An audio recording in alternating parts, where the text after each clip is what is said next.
Hai, Assalamualaikum dan salam sejahtera. Bersama saya sekali lagi Cikgu Nurlida binti Johari dari SMK Bukit Mecu dalam bab 9 Sejarah KSSM tingkatan 4 iaitu Perlembagaan Persekutuan Tanah Melayu 1957.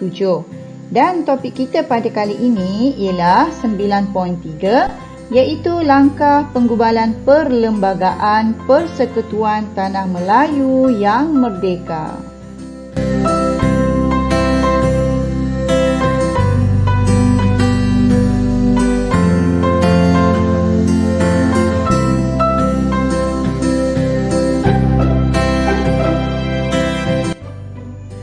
Dalam topik 9.3, kita akan mempelajari tentang langkah penggubalan Perlembagaan Persekutuan Tanah Melayu yang merdeka.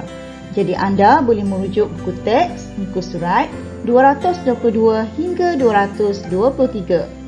Baik, dalam topik ini, kita akan mempelajari yang pertama, memorandum, yang kedua, draft perlembagaan, yang ketiga, reaksi terhadap draft Persekutuan Tanah Melayu, yang keempat, perbincangan di London, yang kelima, hasil pindaan draft perlembagaan, yang keenam, draft perlembagaan Persekutuan Tanah Melayu dibentang dan dibahaskan, dan yang ketujuh, draft perlembagaan Persekutuan Tanah Melayu diluluskan, dan yang ke-8, anda juga akan mempelajari tentang teknik menjawab soalan kertas 1 dan 2. Dan yang ke-9, kita akan sama-sama menjawab latihan objektif, esei dan juga latihan kebat. Apakah langkah penggubalan Perlembagaan Persekutuan Tanah Melayu yang merdeka yang pertama? Ya. Yang pertama ialah memorandum. Sebanyak 131 memorandum bertulis diterima antaranya daripada pihak Raja-Raja Melayu, parti politik, badan awam dan orang perseorangan untuk dipertimbangkan. Memorandum ini berkaitan dengan corak pentadbiran, kewarganegaraan dan kedudukan istimewa orang Melayu, bahasa serta pendidikan. Baik, kita tengok 1.1 iaitu memorandum daripada Raja-Raja Melayu. Raja-Raja Melayu mengemukakan memorandum baginda sendiri. Antaranya, baginda mencadangkan supaya persekutuan yang merdeka mempunyai seorang ketua negara yang dikenali sebagai Yang di-Pertuan Agong. Yang di-Pertuan Agong harus dipilih oleh Raja-Raja Melayu berdasarkan kekananan. Tempoh jawatan yang dicadangkan sebagai Yang di-Pertuan Agong ialah 5 tahun. Yang di-Pertuan Agong boleh meletakkan jawatan dengan persetujuan Majlis Raja-Raja. Raja-Raja Melayu melindungi kedudukan istimewa orang Melayu dan kepentingan sah kaum lain. Memorandum yang kedua diterima daripada parti politik dan pihak awam. Antara yang berkaitan dengan memorandum tersebut ialah A. Soal kewarganegaraan, B. Bahasa dan pendidikan. Parti Perikatan telah menyuarakan cadangan melalui memorandum yang dinamakan Testament Amanah Politik Perikatan. Semasa menyediakan memorandum ini, terdapat perbezaan pandangan tentang isu jus soli dalam Parti Perikatan. Terdapat beberapa pihak dalam UMNO yang menolak pemberian kewarganegaraan jus soli.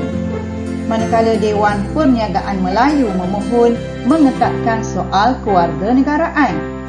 Manakala Persatuan Dewan Perniagaan Cina Semalaya menggesa Suruhanjaya membuat peruntukan bagi kewarganegaraan menerusi kelahiran. Masyarakat India pula menuntut kedudukan kewarganegaraan mereka diteliti dan masyarakat Serani mahu hak mereka dipertahankan. Baik, kita tengok B, iaitu bahasa dan pendidikan.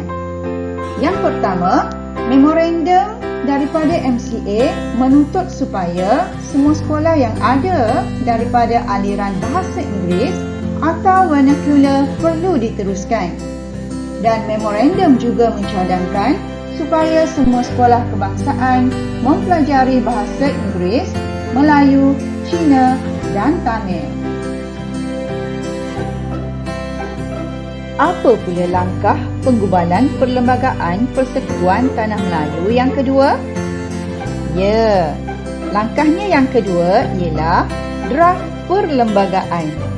Suruhanjaya Perlembagaan Persekutuan Tanah Melayu telah mengeluarkan draft perlembagaan yang mengandungi perkara yang berikut. Yang pertama, meneruskan sistem kerajaan persekutuan dengan negeri mempunyai kuasa tertentu. Yang kedua, sistem kewarganegaraan berasaskan jus soli kepada semua yang lahir di tanah Melayu.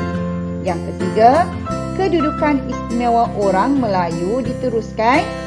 Yang keempat, raja-raja diterima dengan konsep raja berperlembagaan dengan seorang yang di-Pertuan Agong dipilih bagi Persekutuan Tanah Melayu. Dan yang terakhir, sebuah parlimen dengan dua majlis mesyuarat iaitu Dewan Negara dan Dewan Rakyat dibentuk. Pelbagai reaksi diterima terhadap draft perlembagaan. Apakah reaksi tersebut? Baik, kita tengok satu persatu.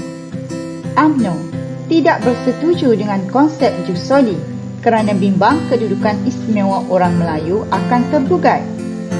Agama Islam mestilah diakui sebagai agama rasmi. Dan yang ketiga, bahasa Melayu dijadikan sebagai bahasa rasmi. Apa pula reaksi Parti PAS? Ya, Parti PAS mengkritik kewarganegaraan kerana tidak menjaga kepentingan orang Melayu. Dan yang kedua, mahu kedudukan agama Islam menjadi asas pemerintahan negara. Yang ketiga, PAS juga menuntut bahasa Melayu dijadikan bahasa rasmi. Apa pula reaksi Parti Negara di bawah kepimpinan Datuk Ong Jaafar?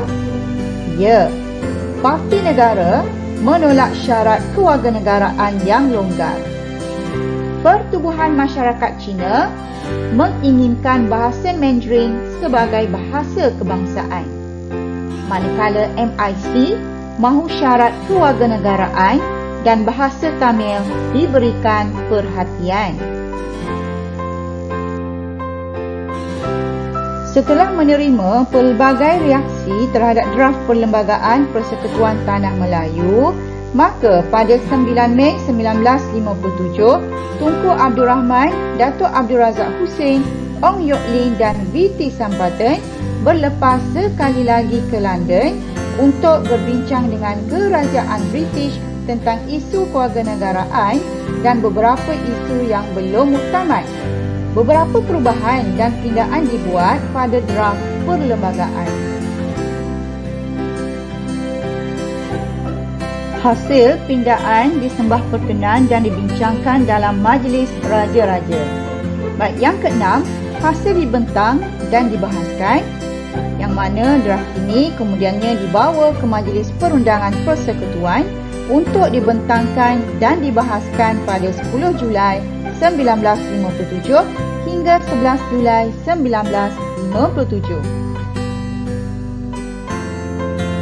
Akhirnya, draft Perlembagaan Persekutuan Tanah Melayu diluluskan dan dikuatkuasakan.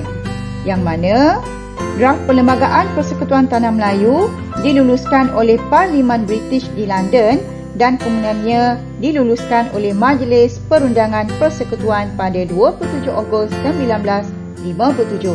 Dengan lulusnya rang undang-undang ini, maka Perlembagaan Persekutuan Tanah Melayu 1957 berkuat kuasa secara rasminya pada 31 Ogos 1957.